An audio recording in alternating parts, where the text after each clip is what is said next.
जगन्नाथ आज आम बनइबा सागु पापड़ कड़े बसई तते दबा आउ मु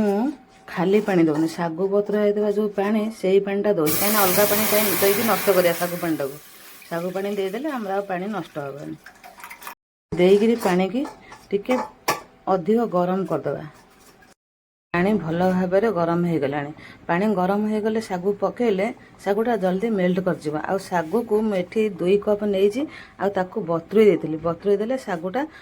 जल्दी जल्दी आमर फिटी जा आ पांपड़ प्रस्तुत जल्दी एमती पकईदेवा आपको आम भल भाव गोलईदेवा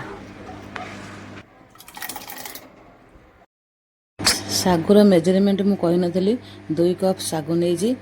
भिजे देती भिजार कारण जल्दी जल्दी से गरम पानी पड़े से जल्दी जल्दी मेल्ट कर आउ गोटे कप सागु को 3 कप पानी देवे आमर 2 कप सागु तेणु 6 कप पानी देवे 6 कप देले सागु बेस पतला हेनी आम मोटा दरकार बेटटा मोटा हेले आमको सागु पांपड़ करने को सुविधा हे तेणु आम से एथर भल भाव मिक्स करदे आमर सागु ये मोटा हो गलापर आम स्वाद अनुसार लुण दबा स्वाद अनुसार लुण पकईदबा आमर बैटर ये रेडी है आ बैटर ठंडा है आम धनिया पत्र पकेबा चिली फ्लेक्स पकेबा आउ जीरा गुंड जीरा पकेबा गोटा जीरा आउ आमर धला राशि पकेबा आपको पकेले पांपड़ स्वादटा बहुत टेस्ट लगे ए सामग्री पकेला परे भल भाव पूरा मिक्स करदे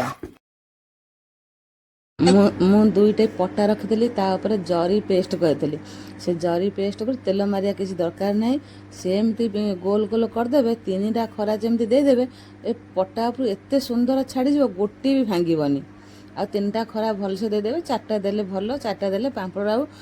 टिके पानी देबनी कि चरचड़ हेबनी देखो मोर पांपड़ ये केते सुंदर सुखी जाइए आउ भी भांगिले भांगी जाउची पांपड़ यही भाव में मोर सबू सुखी जाइए अति सुंदर भी हो जाइए आ तेल रे छाणीदे देखु केते सुंदर फुली जीव एबे देखो मुझे छाणी देइची आ पांपड़ छणा मोर एबे रेडी हो गला आउ पांपड़ बहुत मसमसिया होइची राग लुण आउ बहुत टेस्ट सब